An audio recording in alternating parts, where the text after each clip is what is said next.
Kung kailangan natin ng change, yung pagbabago, kailangan mo munang unahin baguhin yung sarili mo. Magsisimula yung pagbabago sa sarili mo. Nag-uumpisa yun sa sarili mo. Kasi 'di ba may sitwasyon talaga na parang nawawalan na tayo ng pag-asa, yung parang araw-araw na lang ganito yung nangyayari, yung walang pagbabago.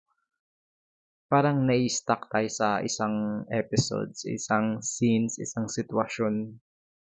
Parang walang pagbabago, parang ganito na lang araw-araw. Alam kong maraming relate sa ganyan. Yung parang nabobored ka, yung parang may ano pa ba, may exciting part pa ba na mangyayari sa buhay mo or ganito na lang araw-araw yung ganitong cycle ng buhay mo, yung parang walang pagbabago.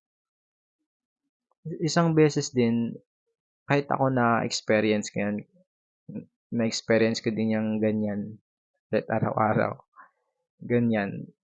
Base din sa nabasa ko kung yung pagbabago ay nagsisimula sa sarili mo, mag-start yan sa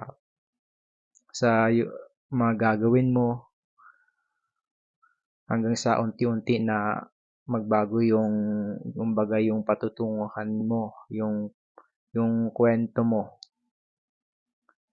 Parang base sa experience ko na in-apply ko sa sarili ko, totoo naman siya Totoo naman na kailangan muna natin baguhin yung sarili natin, mag-umpisa sa sarili natin yung pagbabago, kahit hindi siya agad-agad, kahit paisa-isa or paunti-unti na baguhin natin yung sarili natin, yung mga ginagawa natin, yung habit natin.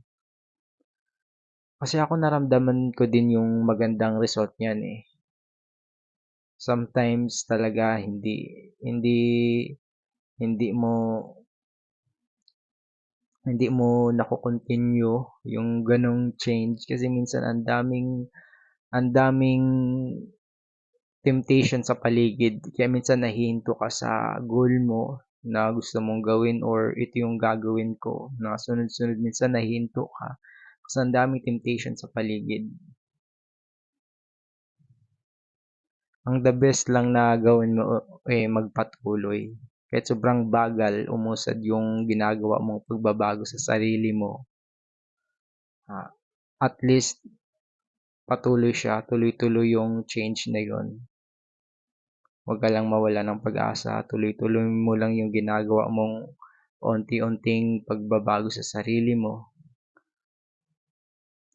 Hindi ko pa siya nakikita yung last result, yung resulta sa paunti-unting ginagawa kong pagbabago sa sarili ko, yung magandang habit na ginagawa, hindi ko pa siya nakikita now. Pero may ano na siya, yung parang 1%, 2% na ganyan na epekto ng ginagawang paunti-unti. May ganyan na siyang result.